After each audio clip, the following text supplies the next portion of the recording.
Sofia, if we could request you to be here. Yes, you're here. So it'll be awesome to hear about you and your own journey up to the time of Reach for Change. So thank you for being here today. Yeah, thank you, Naimal. It's great to be here. Awesome. So tell us about yourself. Tell the audience about yourself, if you could know a little bit about you, your background. So I'm Swedish, but I've actually grown up most of my life outside of Sweden, which I think also laid kind of the foundation for me, for what I wanted to kind of do in the world. I love to make connections between different people and different cultures, and I think that kind of led me to where I am today, via some stop-offs in the private sector. So I was a management consultant for many years, working on business development and sales, more in, I would say, the traditional business sector. But I've also worked with large kind of development cooperation in Southern Africa. So seen the kind of development side from the large institutional perspective. And I think these two experiences combined kind of led me on the path of social entrepreneurship, or the path that there has to be some other way to connect business to solve the problems that we have in the world, and to also do it with more kind of local, quick solutions that have the power to innovate and that have the opportunity to be scaled, rather than these kind of large, more institutional changes, which also, of course, need to be made. But that brought me to a Swedish social enterprise called Solvatten, working on clean water here in Sweden, which was really interesting, just doing everything from marketing, business plans, selling in Africa, meeting users, understanding how this product could benefit, but also the challenges of social enterprise. I've also worked with another kind of social enterprise, which I would consider one of the first social enterprises, really, Ben & Jerry's ice cream, which was an interesting journey, helping them on develop their Nordic social mission. And all of these kind of experiences combined, I would say, brought me to where I am today, which is Reach for Change, and where I'm the CEO and have been working for the past 6 years. Hey, that's amazing. A lot of interesting points there. Management consulting, traditional businesses, large development corporation, social entrepreneurship. Ben & Jerry's, love Ben & Jerry's. So I think that's, but I'd like to tap into one of those points before we jump into Reach for Change, because I've also worked a lot I have a corporate background for more than 10 years with large brands like Nestle, Coca-Cola, Tetra Packs and all. How did you get bored of that? Let's say, like what kind of turned that space off, or that switch off in your mind, for example? Yeah, I think a couple of things. I mean, firstly, the singular focus on profit Mm-hmm. didn't kind of stimulate my interest, because I was always thinking there must be a way to kind of have the profit side, but also to work on something substantive that can actually have a social impact. And coupled with that, I think, is also, the kind of people it attracts, because in the startup space and in particularly, I would say, the social enterprise space, and now we have much more impact entrepreneurs today. Mm-hmm. I think what's exciting is what you see is you have people who have combined this entrepreneurship drive with actually talking about the challenges that need to be solved today, and just being with positive-minded people who are actually looking for those types of solutions. Mm-hmm. That was much more aligned with my purpose than the traditional business sector. Well, that's a very interesting point, because most of the large scale businesses, corporations, setups in 60s, 70s, 80s, 90s, or whatsoever. So I think when you are a business already in the market, it's always a focus on, okay, now where can we go from here to next? While entrepreneurship is from the get-go, you are at the grassroots level, you can turn an idea. So the change at the idea level, I think it's amazing the power that it has in terms of creating impact from the get-go. So, Totally. so great point over there. Let's talk about the reach for change. Like, if you could tell us what's the story behind it? What's the vision? What are you guys trying to do or achieve with this organization? Well, one of the things that I'm really passionate about is really like cross-sector partnerships and collaboration. Mhm. And I know a lot of people talk about partnership, and we have it as one of the major goals in the Sustainable Development Goals with goal number 17. But it's really hard to do, and it has its own kind of challenges. But I think what drew me to Reach for Change in the beginning was that it comes from this kind of partnership. That's how we were founded, or that's how the idea germinated. It was actually founded by Kinnevik and the Kinnevik's portfolio companies, which is an investment company, together with the social entrepreneur. So I think that mix was really strong, and it started as a kind of more of a, I would say, when we started, we were one of the first actors in Sweden to actually talk about social enterprise. And we started our model of finding early stage local social entrepreneurs, inviting them into our program, working with them, capacity building them, and then helping them maximize the impact that they would create for children and youth. That was our kind of reason for being. And the model was quite successful in Sweden, so we were able to export it to many different countries, actually 18 different countries, also thanks to the partnerships that we had with the corporate sector. Otherwise, an organization like this would never be able to kind of scale in that fashion. So in that sense, we are our own kind of social enterprise, I would say, purpose driven, but looking to create an ecosystem where more social entrepreneurs can thrive. Okay. And what's the organizational structure, if I may ask? Is like a foundation? Is it like a forening or an association? What's the core model that you have? We are a foundation, Okay. so we do the work that we do because we see ourselves as an enabler who can catalyze Hmm. other social entrepreneurs who are actually building their models. And then you mentioned that you scaled from Sweden. So you built something here and then you took it out to the world. How was the reception? What were the challenges there in terms of kind of building the initial groundwork for the organization? Or was it that you chose countries which were closely receptive to social entrepreneurship? How was that journey, if we may learn a little bit from that? Yeah, I mean, we chose the markets we went into very opportunistically, Okay. because basically where our partners were present, which of course brings its own challenges, because in many of the places we were in, they had Mhm. never heard of social entrepreneurship or this concept. So we went into markets that were quite where social entrepreneurship as a concept was very nascent. And I Okay. think that has taught us a lot about how you work on a thriving ecosystem, and also how can you be a kind of fast first mover, and what does this mean, what are the challenges, but also what are the potential with this. And we established markets such as Bulgaria, where I came back Hmm. yesterday, and Ethiopia, where maybe they've never heard of social entrepreneurship before. And we're now, through the long-term work we've done in those markets, is actually we have great cohorts of social entrepreneurs, and that's Hmm. one of the first things that we see as so important with our program, is raising the profile and the awareness of each social entrepreneur that we have. And that really creates like the rings on the Hmm. leather, as you say it, that you actually have people who go at first and to show that it's possible.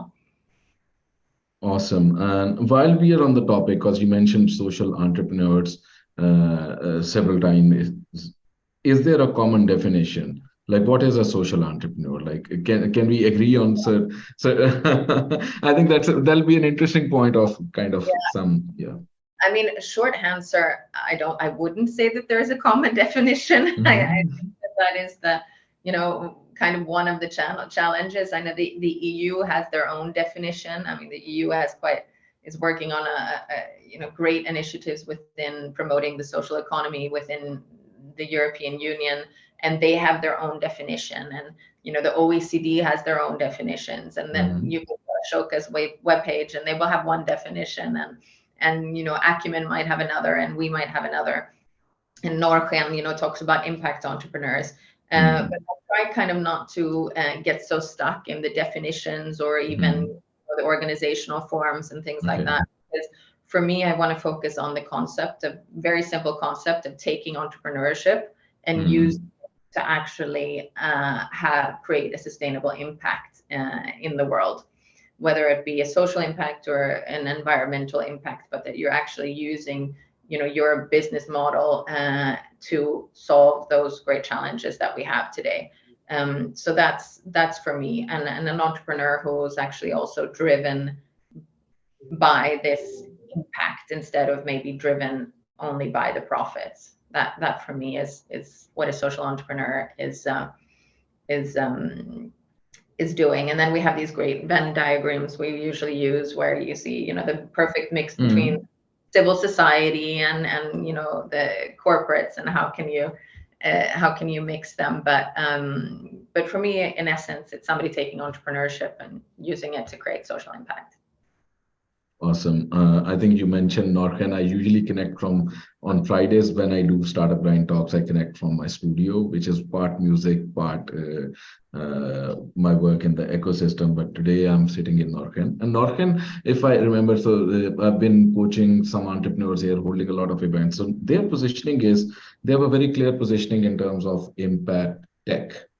And then impact, they measure impact at a scale. So anything that you need to do, you eventually become an impact unicorn. So this needs to be a large scale.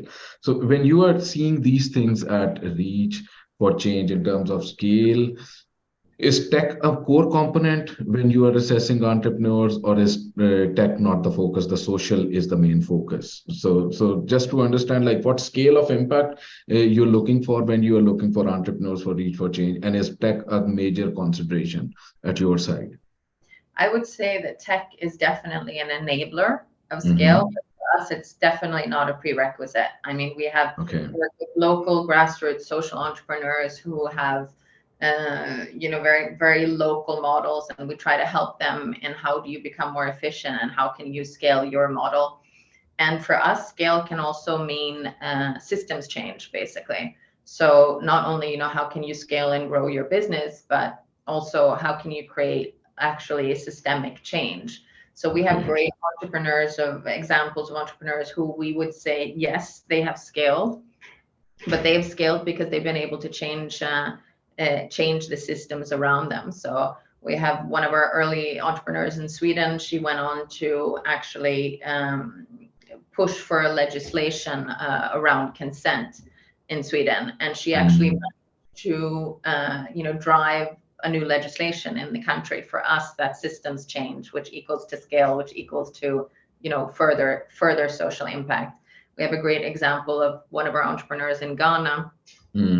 Was actually providing mobile libraries in the countryside, and an interesting model where he was subsidizing for those who could not pay, and taking another price from those who could pay, but actually promoting literacy and reading, and bringing the libraries to the kids where the kids were not able to come to the libraries. He's now head of in charge of the National Public Library in Ghana, and working for them to help these policies. So for us, that's also scale, even though we have fantastic entrepreneurs who have scaled their business models with the use of tech. But for us, it's not a prerequisite. It's more of an enabler. Very good points, like a lot of interesting points in a very short time. I think I loved what you talked about in terms of systemic change, and then even local is good in your case if it delivers social value, and you probably have a different way of looking at impact and social impact, and you take tech as an enabler, not something which is required as a get-go. So I think these are great points. What I'm sensing also is, and would want some clarity for our audience, and if it's possible, because most of the traditional startup space is focusing on a mythical startup startup is a creature, and that startup creature either becomes a unicorn or a so the entire narrative is out startups, and startup gets funded from there's a lot of cash injection coming from VCs, gets fattened up, and then it's sold out, acquired, or whatever. So the unit of development on the traditional entrepreneurship side is startup, let's say. Yeah. That has been the case. While you are talking a lot, I was analyzing what you're saying, you talked a lot about entrepreneur individual. Is that so? Is your focus on the startup or the individual? How would you do? Maybe it's a odd question. No, it's a good question, because we have a lot of those questions internally as well, because sometimes you get so captivated by the one entrepreneur. Mm. But I mean, I think we use the same mentality as within the VC world, or within Okay. the investment world, in the sense that we look at entrepreneur and team. Okay. Basically. And if they come with an idea that needs to be refined, we coach them and we work with them on refining that idea. So I mean, in that sense, we're very similar, in the sense that Okay. we look for the entrepreneurial potential in the individual or in the team. Mm. Having said that, I mean, it's always, we don't have the same trajectory business model, obviously, because I think one of the main challenges around social entrepreneurship is also this finding the paying customer. Mm. That's one of the pains that is made extremely more complex with social enterprise, because you Yeah. have goods and services that maybe should be actually funded by the public space, but Mm. the public space are not funding them to the extent they should. I mean, I can ask Okay. you to pay for clean water in Mm. Africa, right? Whose responsibility is that, and how can we provide that in the best way? Equally Mm. so in Sweden, for example, we see that around 75% of the market for the entrepreneurs that we work with is Mm. within the public sector. Because in Sweden, we see that the public sector is actually not able to create, the same impact that they have been for many years. We just have so many challenges that are more complex today, that maybe a social entrepreneur is better placed to solve. And that's an interesting. So I mean, the traditional models are quite difficult, and obviously you won't get the same kind of commercial return of investment, which also affects the kind of capital you seek in the beginning when you're starting out as well. Very interesting 2 points that you mentioned. I think where you mentioned that maybe the one of the key things about social entrepreneurs is it's kind of tops up where public sector kind of stops, like Yeah. bureaucracy or whatever the resource capacity or reach issues, or maybe so social entrepreneurs maybe top up that effort. And that then probably the previous point that you mentioned leads to a duality of business model, that you need some commercial revenues, and then also you need some revenues to survive from the public sector. So we'll go deeply into that. Let me just see how the chat is progressing. Everyone, feel free to raise your questions. I have the first question here from Antonella. We'll take these questions as we build our discussion. You mentioned partnership. What does it mean for you at Reach for Change? Yeah, I mean, partnership for us is like, really depends on the stakeholder we're working with. We have partners who financially support us so that we can financially support the entrepreneur. But of course, they're still looking for some type of return of their investment, whether it be social impact or how we measure that. We have partnerships with other implementing organizations, Mm-hmm. where we go together in a project, we tackle maybe a challenge together. We have partnerships with sometimes academia, researchers, or other kind of financial institutions, if we're looking to find better ways, if we're looking to specifically solve problems for our social entrepreneurs, like how can you get more access to capital, or what's the best way to scale, to the basic partnership, which is with our social entrepreneurs that we work with every day. That in a sense is also a partnership. We also work with a lot of our peers around. I mean, I mentioned Ashoka. We've done a number of studies and work with them here in the Nordics, but also have a great number of peers in the European context. So yeah. wide Got array it. of Go- partners. Awesome, awesome. Scott has a question. The United Nations General Assembly finally passed a resolution to endorse social entrepreneurship as a solution to achieve sustainable development goals. In your experience, why, after all these years, is there still resistance to this concept? And can you suggest tactics that we might deploy to make this an easier sell? I love that Scott brought this up. I was so happy when Thank the UNGA actually passed this resolution. It was, I mean, let's see also, what comes out of it, but it was an important milestone, an important step. And I mentioned before the European policy as well on the social economy, which has actually been doing a lot for the sector as well. So I do agree with Scott's assessment that there is still, even despite these milestones, is quite a lot of resistance.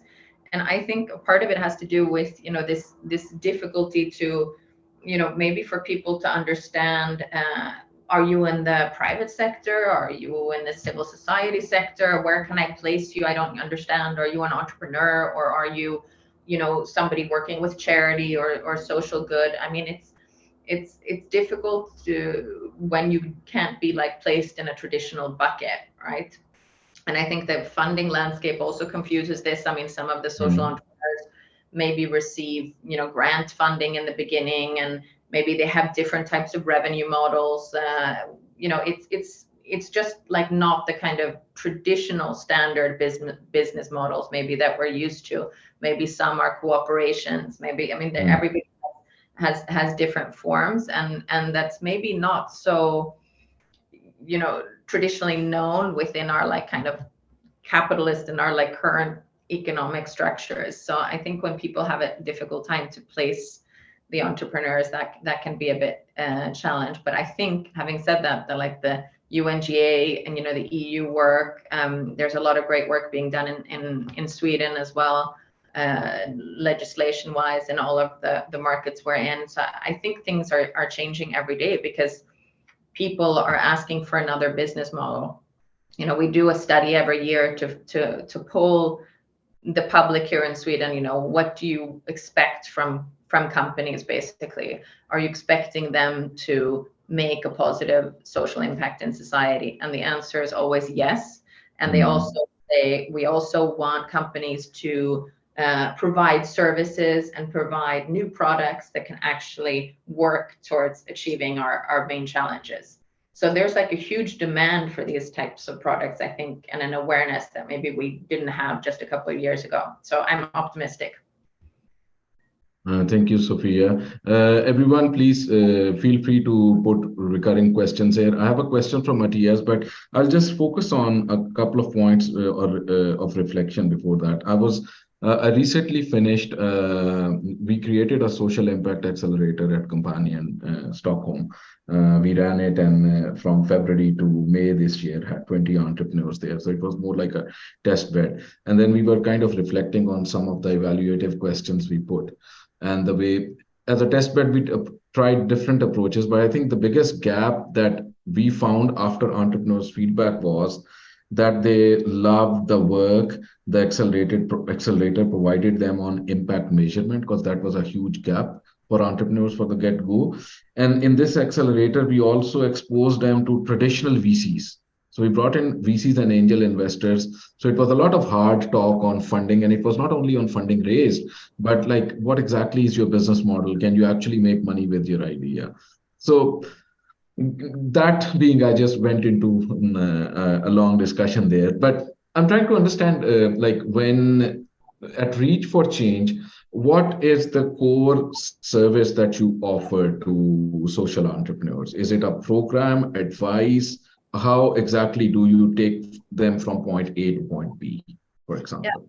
So we have basically what you would characterize as an, incubator or accelerator program. Mhm. We take cohorts in, we work with them depending on the program and the outcomes we're looking for. I mean, anywhere from 6 months to a year, then we take a reinvestment decision.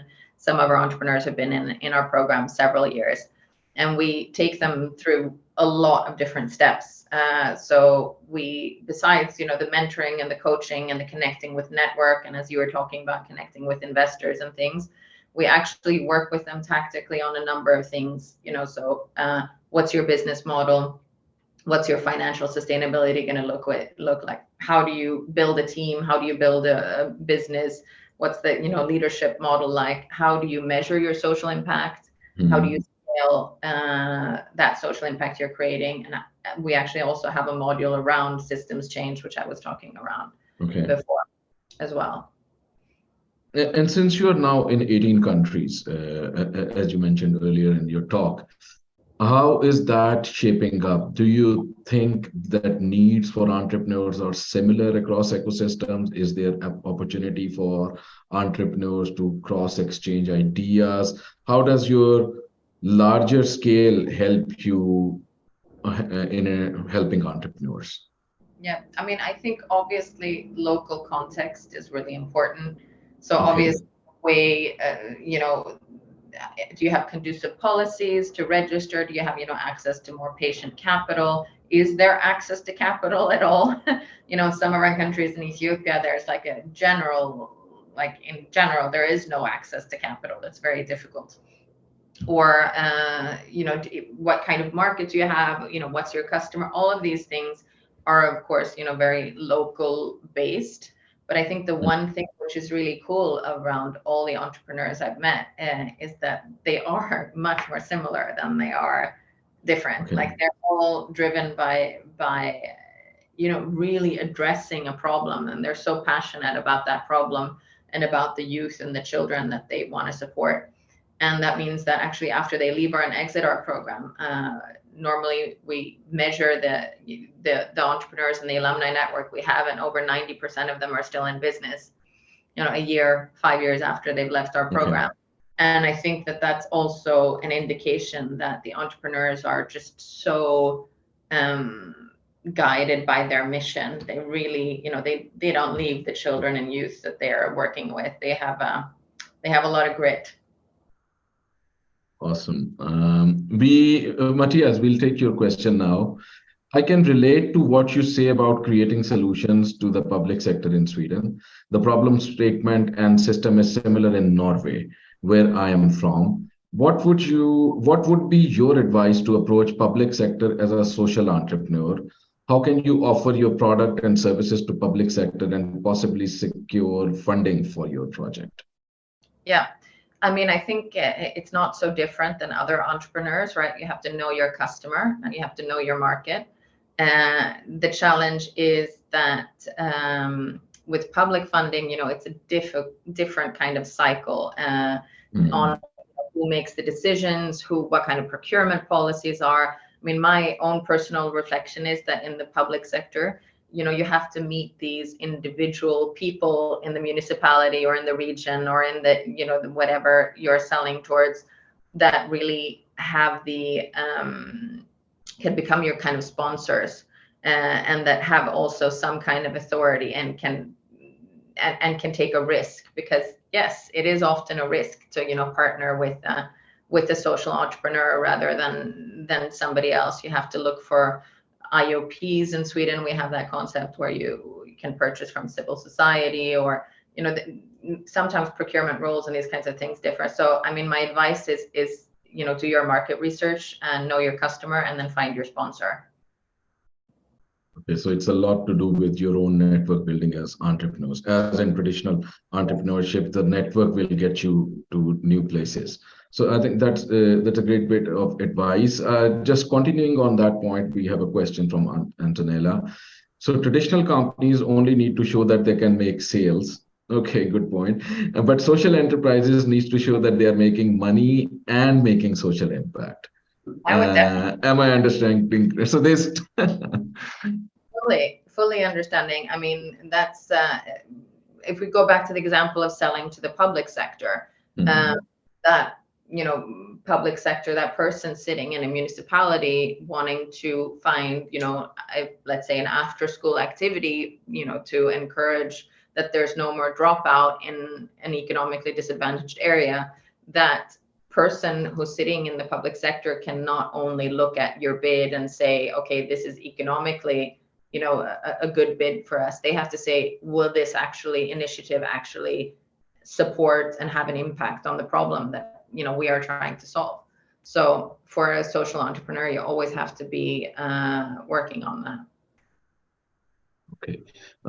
We have a question from Petra. Thank you so much for wonderful discussion. Thank you, Petra, for being here. May you share a bit more on how your organizations may measure impact and specifically social impact? There are some tools like social return on investments, but we find them quite expensive. Yeah, I mean, I think, of course, social returns of investments are great in terms of also selling and showing the impact you have. There's a lot of actual, in a lot of countries, there's data available that you can actually do your own type of SRI. We always coach our entrepreneurs, don't reinvent the wheel. Look for data and existing things that you already have that you can use. Yeah. But specifically for around impact measurement, we've actually created our own model for impact measurement, and we've invested quite a lot of time in that. And this is something that we coach our entrepreneurs in.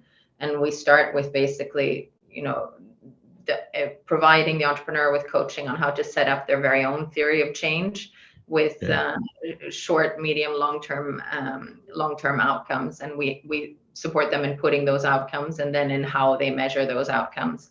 Whether it be collection of data from interviews or, written pieces. We also verify that data that comes in.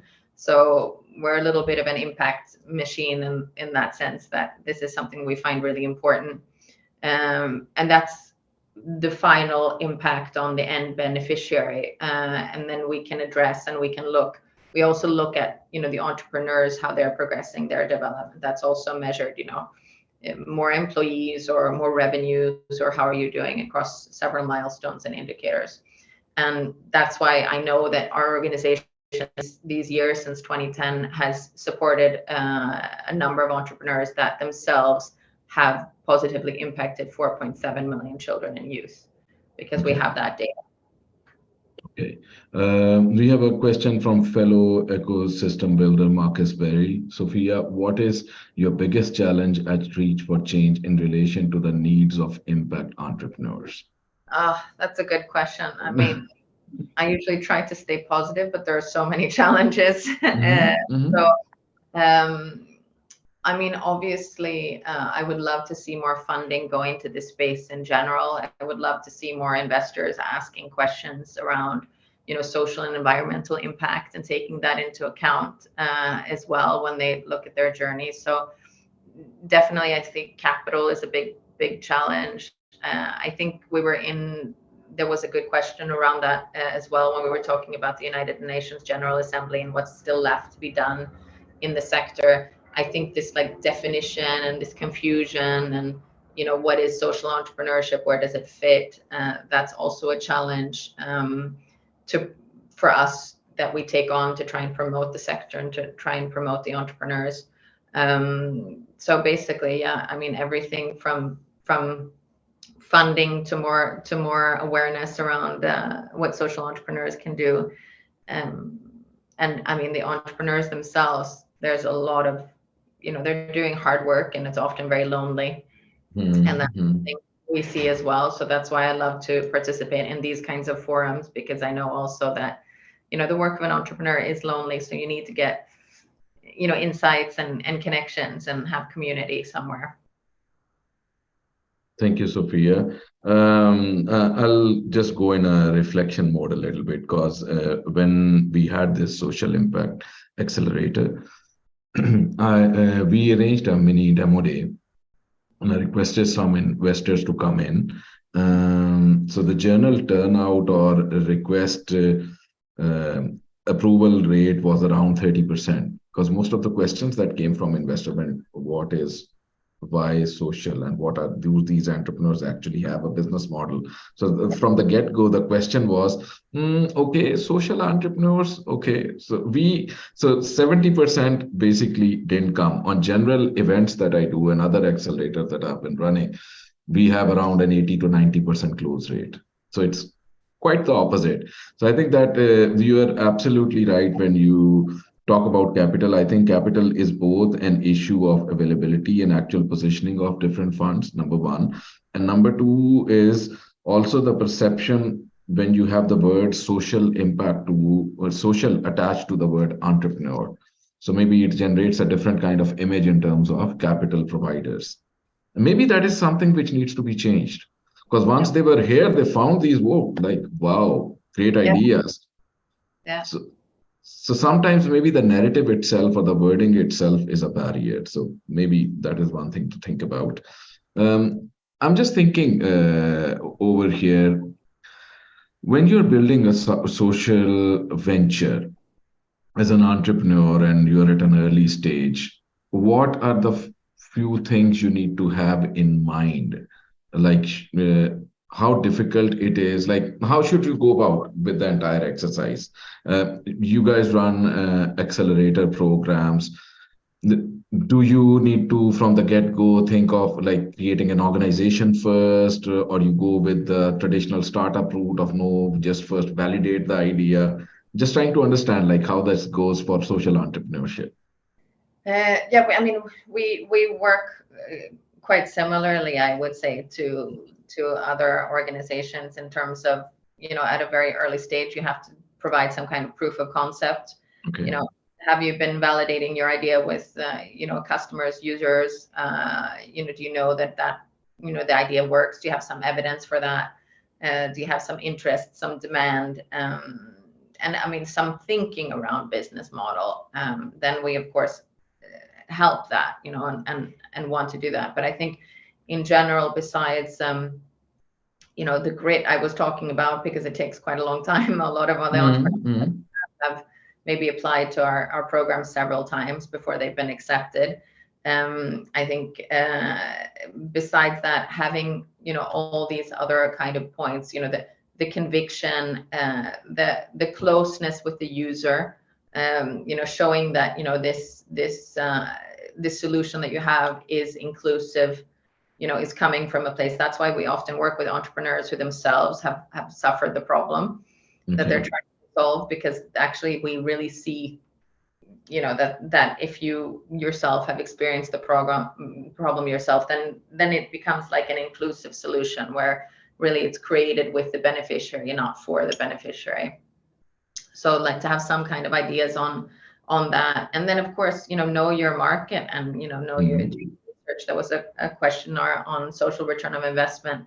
I think, without going into like, specifics, there is a lot of data there. We know well, unemployment rate for, among youth, if that's what you're going for, in certain areas in Sweden. There's a lot of good data available also that can help you kind of quantify the market and the problem. Which means if we take it very specifically from a reach for change perspective, if entrepreneurs need to have a better success rate of landing into your incubation or acceleration programs, they need to do their research, they need to do validation. Okay. And then you also mentioned somewhere a little earlier on, like 10, 15 minutes ago, theory of change. Usually that is not discussed in traditional entrepreneurship circles. It's just the business model. Yeah. Yeah. So that's interesting because that's how we base the impact measurement on. And I think what's interesting is what I'm seeing, we've talked a lot about also how like the business sector can influence the kind of do good side of things. There's also a lot of things from traditional do-gooders who can influence the business side of things, because as we know traditionally, I mean, there is, measuring impact, and somebody was onto that, is really, really difficult. And, traditional actors really struggle with that. So I think having a theory of change and knowing, how your solution affects different problems is something really good from the civil society sector that we can take into the entrepreneurship scene. Got it. Let's see what we have. Scott, I agree with Naimul on terminology. I found Brits react quite strongly to anything with social in the title.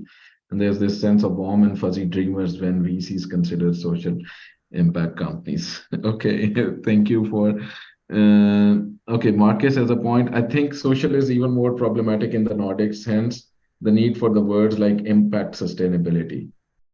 So we seem to be going into that space. I think it's good that we are jumping there. My experience of the tech side, because I do a lot of work in the ecosystem, and I think the sustainability side is quite well progressing, even though we are miles away. Last week we had Ingemar from We Don't Have Time. So we are way off the scale when it comes to the climate goals. But generally, the startup sector and infrastructure is quite well responding. Sustainability startups, renewable energy, there's a lot of work happening. But I still think social side is weak when it comes to impact in terms of funding and infrastructure on the investor side. What can be done to improve that space, Sophia, based on your experience? How can the funding challenge be resolved? Yeah, I mean, I think using kind of public funding as a catalytic, de-risking this is really important. And I see that, the EU is trying to propagate for that. And Sweden has been a bit slow in taking that on board. But that's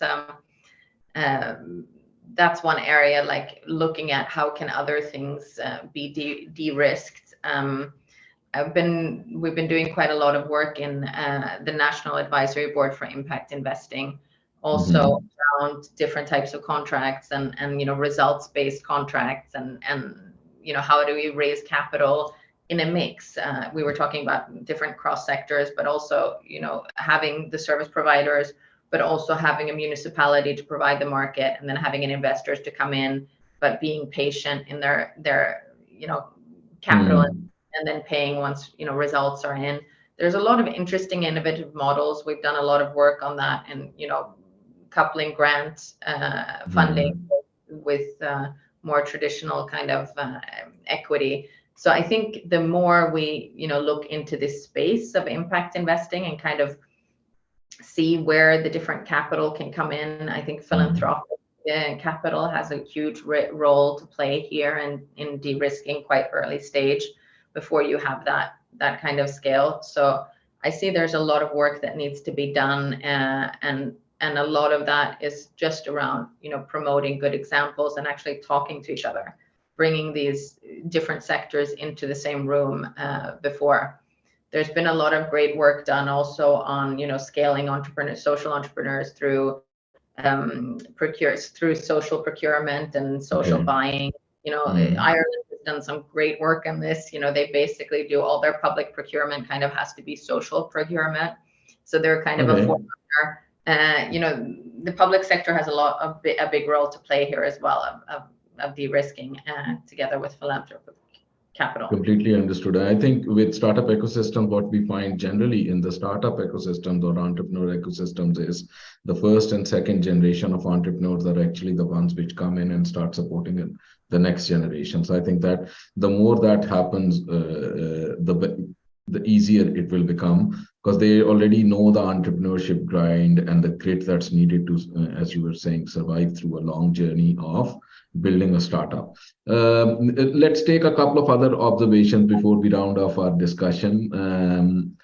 Antonella is saying, so Scott, I think social is even more problematic in Nordics here. Okay, we had that before. Thank you. What else can we call ourselves? In actual fact, we have higher demands on us than traditional tech startups, perhaps impact entrepreneurs. Good idea. Okay, so we have a question from Petra. Thank you once again for the feedback. May I ask if you have some guidance as to how you best select entrepreneurs who actually have traditional business model but want to join a social entrepreneurial incubator in order to get the social entrepreneurship badge and attracts cheaper impact funding? Let's say an entrepreneur operates in healthcare and they automatically consider themselves as social entrepreneurs. Or shall one not really be worried? Okay, so this is an interesting question. This is a little bit around, I hear a lot of discussions also lately around purpose washing. Maybe you guys have heard that as well, from traditional corporations, entering into kind of, partnerships and, supporting causes, and that they're not really genuinely putting investment in. And then what happens is that purpose washing. So lots of those kind of questions. I'm less concerned about these things because I feel really like the more we can impact traditional business, the more people we can get into this sector, the more entrepreneurs we can get thinking around, the impact they're creating. All of that for me is a positive movement. So, I mean, I'm less actually concerned around labeling people or saying, you're not allowed to come into the sector, or, these kinds of things, because I feel like that won't get us very far. Like I would love for us to be able to just learn from each other in these